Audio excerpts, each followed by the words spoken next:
Oh my God, you really put it over there? Uh-huh. Is it videoing right now? Yeah.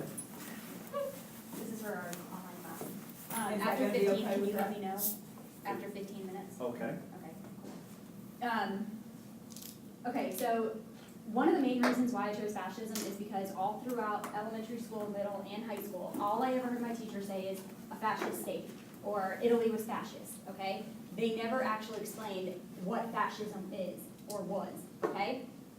So that's, when I was looking through this chapter, or through all the chapters, I was like, "Ooh, fascism, let's actually learn this for once."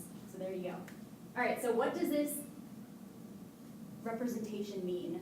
The whole fascist representation, the axelrods and, The book stated what it was a bunch of sticks pretty much with an axe. I think it is really cool because I feel like it's the people being tied as one, and then you see the axe head as being the ruler. the authoritative state. Yeah. I think of exactly, all those little axelrods are the people forming one giant community, kind of like what the book exactly said about fascism. And it's strength too. Yeah, Like, definitely, It'd be much easier to break just the axe, but Mhm. when you wrap it in yeah, the extra, you get That's the good, I didn't think strength about of the, Yeah. it adds to the, well, that's strength through unity. right. Yeah, okay, makes a lot of sense. Okay, so my essential question is, why do some countries develop fascism or totalitarian government while others adopt democracy? Okay, there may be a right or wrong answer, you know, don't know. You guys like my political cartoons? Those political parties. Okay, so what exactly is fascism? The book states that it's an organically unified national community. What do we mean by that?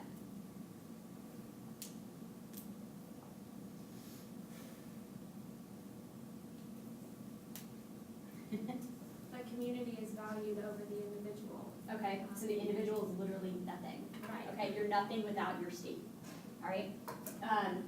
So basically, they adopted this new man theory, who is the one man in this fascist government who was going to be the, I was trying to think of an example of him basically earlier, but I couldn't think of anybody who would exemplify him.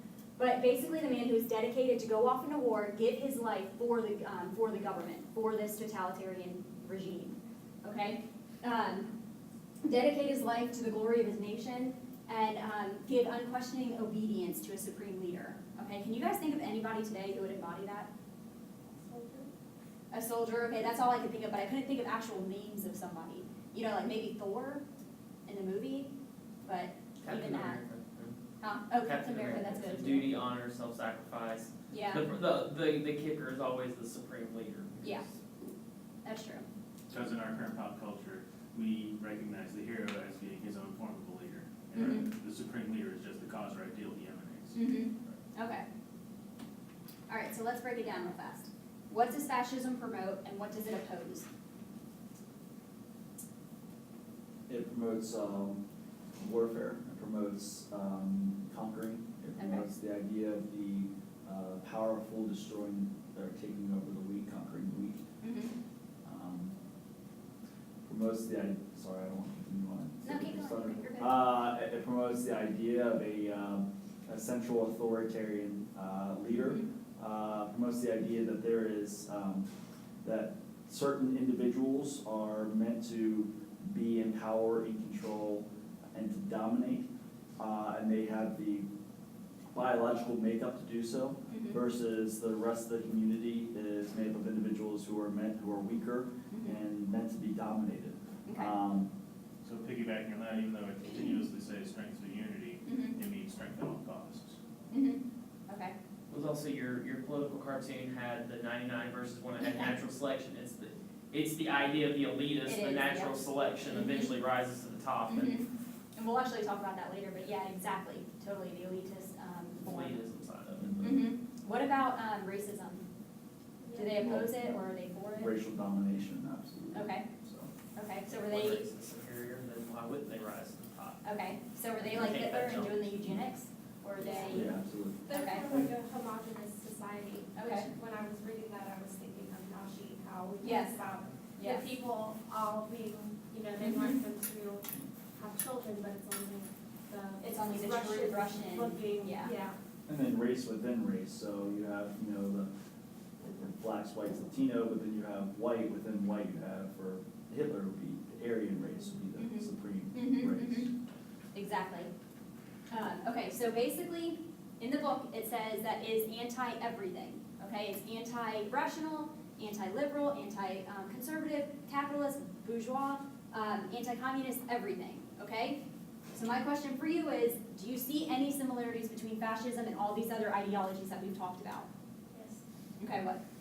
I saw a lot of similarities with socialism. Okay. The origins were pretty much right on, as well as the organization of society. Why do you think that was?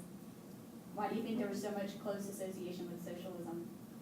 Because you had some of the same goals. I mean, like you said, it was based on crisis and the interwar period. So you have people not wanting capitalism. It's the lower classes seeing that industrialization can be harmful to their way of life.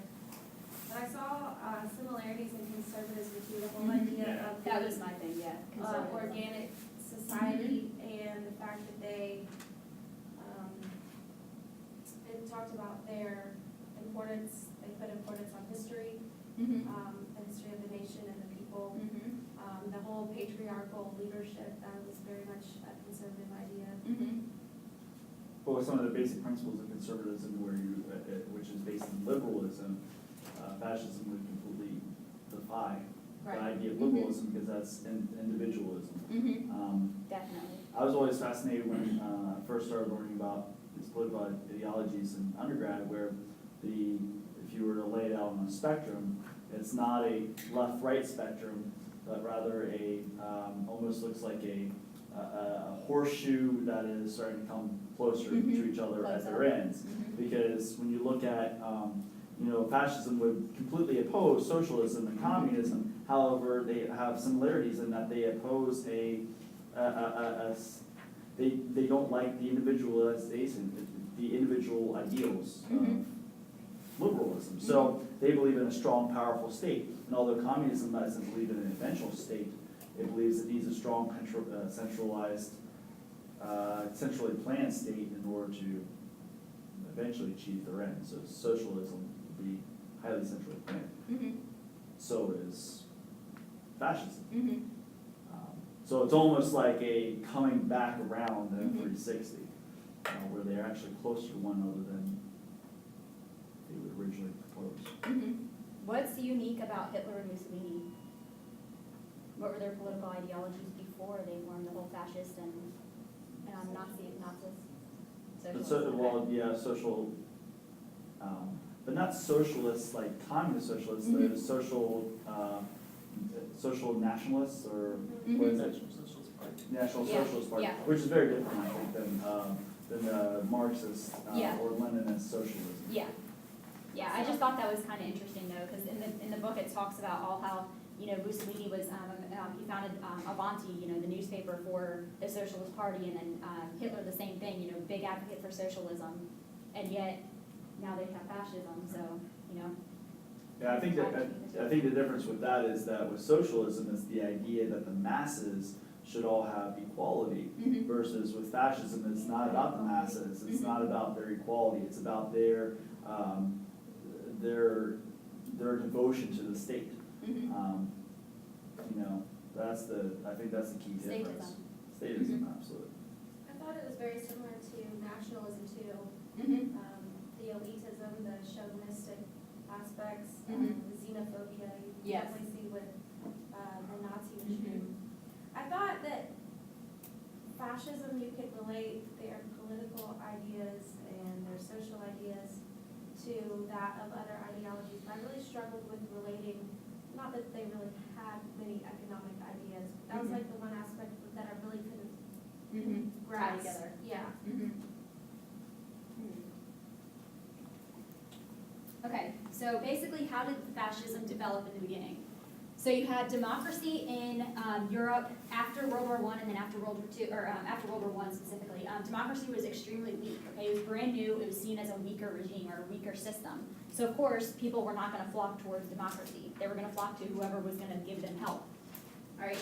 Industrialization threatened the lower middle class. Russian Revolution, which we've all learned about in the past, produced a sense of fear throughout all of Europe, just the overthrowing of a regime. Okay, not too many people are very comfortable with that, especially after seeing this, the Russian Revolution's effects. And then the economic crisis of the 1930s, what's that? The Depression, okay? In middle school, you guys learned that it's the worldwide depression. It wasn't only the Great Depression, which you can see by the little German children playing with all their money, which is essentially worthless after the war. World War I created the desire for revenge. Revenge for what? More power. Okay, Germany was broken down, they wanted to leave. exactly. And also, they have to pay all the war reparations, Mhm, and the German society is destroyed, and they're blamed for mhm. World War I, and, So they're gonna flock to whoever can fix that. right. And also, Charismatic leader. Exactly. all their intellectual property was taken from them, so Yes. every medicine patent, every literature patent, everything they had Mhm, was given to the western side mhm. to help pay for these reparations. So Mhm. there was nothing they had anyway that was considered German, it was all taken Yeah. from them. Yeah, exactly. Well, just as the West was trying to blame Germany to find a scapegoat for the war, Mhm, you know, Germany themselves were trying to find a scapegoat of why they lost, and that Mhm. they had to find their scapegoats, and whether it's Jewish people or whether Mhm. it's weaker races that had infiltrated their society and destroyed their mhm. ability to conquer. Mm-hmm, exactly. So basically, the loss of land, okay? They wanted, Germany especially wanted to get their land back, Italy too, okay? That's why they kind of started flocking towards fascism and then eventually Nazism. Okay, so democracy. What is the fascist conception of democracy? You know, you have this freedom versus the fear of freedom. Erich Fromm, I believe this is how you pronounce his name. He says in the book about the fear of freedom, when your country is undergoing a massive amount of threat, okay, to the government, you're gonna flock towards that person who's gonna save you. All right, in Germany, that was Hitler. In Italy, Mussolini. All right, they kind of rose up and said, I'll save you guys, or I'll make you guys better. So what's your view, or what is the fascist view on democracy?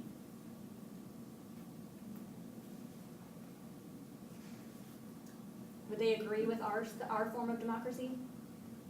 Well, no, because that gives power to the individual people who Mhm. no believe should deserve power. Okay. The power should belong to those who are, you know, genetically born to lead and to take power, take control. And they don't want the weak, they see the masses as weak. Mhm. They, the idea of that is to destroy weakness, to Mhm. rid themselves of weakness, and democracy would give them power, you know, Mhm. power to the weak. True.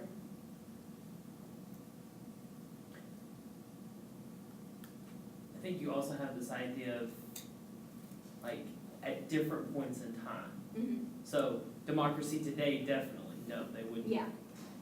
they wouldn't, Mhm. like, but we haven't always had, Perfect.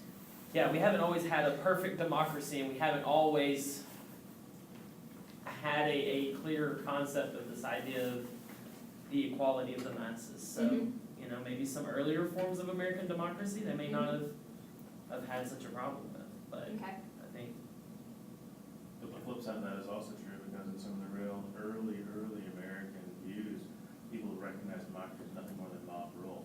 Because it was just people getting together who were in certain areas of privilege of coming to a decision. So what made it any different than the other forms of government that are going on?